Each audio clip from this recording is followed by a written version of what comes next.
This is NDTV, and you're watching Classics.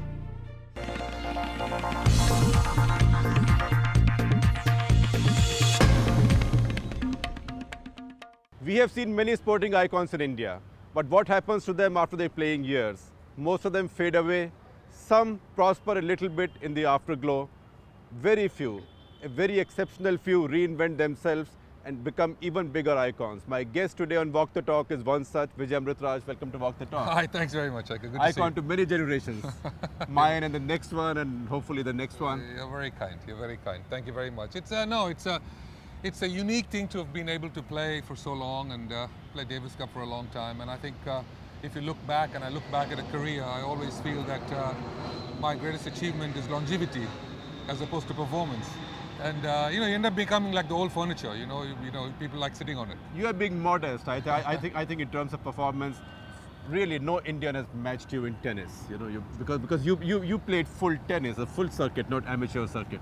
You played the full professional circuit against the best, and you beat everybody. You beat Yes, I think McEnroe, Lendl, that great match against Connors. Yeah. we didn't see it, but we remember the pain.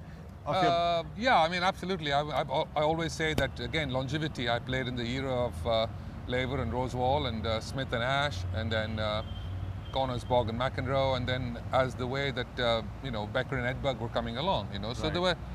there were old generations of players that I was able to play against, and I always feel that I played at a wonderful time in the sport, and I was very fortunate to have played as long as I did against the best of each generation. But you also played tennis then on their terms, which is serve and volley, not the usual Indian touch tennis, isn't it? Yeah, I mean, I think also the fact that I was perhaps bigger than the average as far as height was concerned. Right. I'm about 6'4", so it helped me with a good serve. It helped me with playing the net a bit more and playing more attacking tennis as opposed to kind of being a little bit more feel and touch. But I think that in those days, the continental grip was a big thing. It was important to be able to play sort of an all-round game. Skill was very much of a in play as opposed to the pace and power today. And of course, you had your famous luck with the net cards. Indian luck, that is. We call that it Indian bewildered luck. many opponents. I don't have the pattern of that one, but I think it comes from. I always think it comes from being Indian. There was a time. Unfortunately, we did not watch you on television those days. But there was a time when this whole country had got obsessed with your overhead smash, or with your problems with your overhead smash. Only because I missed one. You missed one, yes. But it was the most famous one. What can you one. say? I mean, just one. But that's a regret. You could have gone on to win the Wimbledon.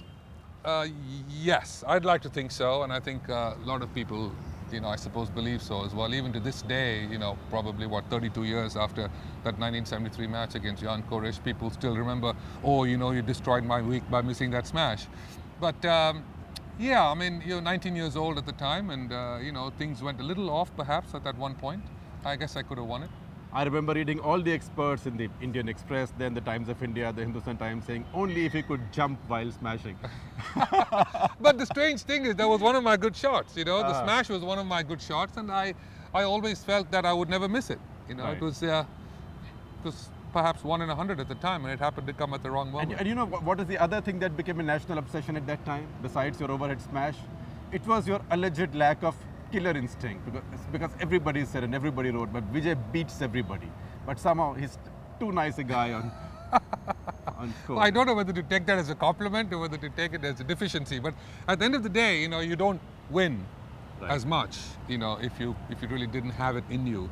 For example, Borg did it one way and Connors did it one way.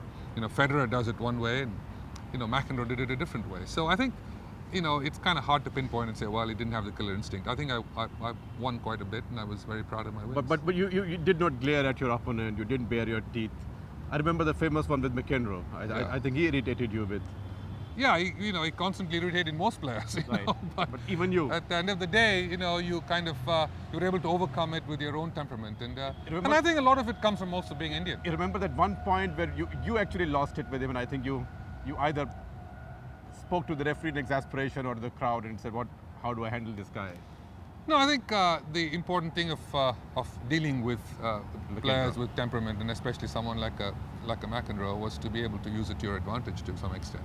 And we did it to a great extent in Davis Cup when we played them once in the US. Right. But overall, I was fortunate to have beaten him a few times, and it came from the fact that I had a decent temperament, and the fact that that temperament came from being Indian. And I think that cultural background, the cultural bringing up, made a lot of difference to your temperament, and that was pretty much a part of it. Because some of your successors are different. Leander, for example, it's different. Well, yeah, yes and no. I mean, each individual is a different individual. Right. My son is going to be different from me. Leander is going to be different from. Each person has their own individuality. That doesn't make it right or wrong. It just makes it different.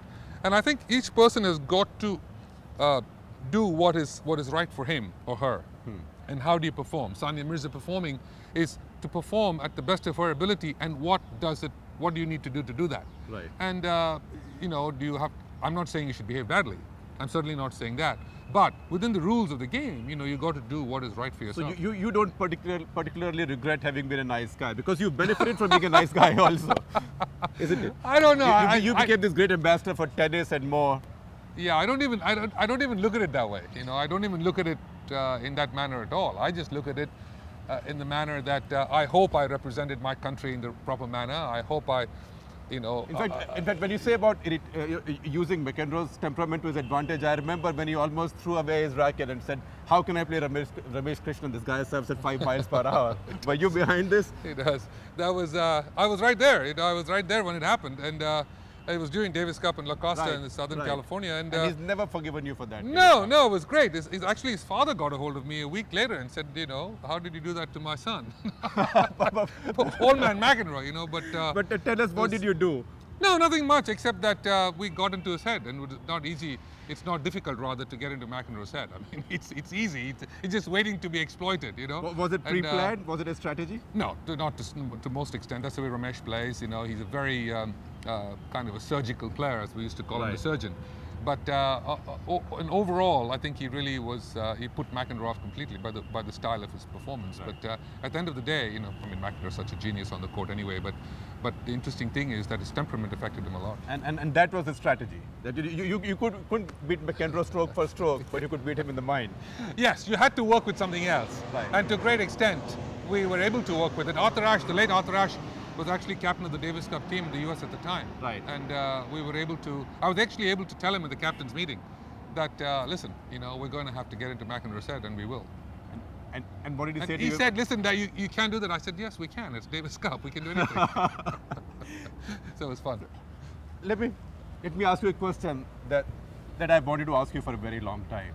You talked about the 73 Wimbledon, which you could have gone on to win, but for that one overhead smash against Jan Kodesh, who went on to win. The second was the Davis Cup final, 87. If God gave you a choice of winning one of the two, which one would you rather have won?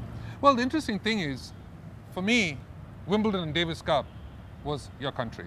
Right. I just happened to be the one sort of representing the country. To me, Wimbledon was not an individual event.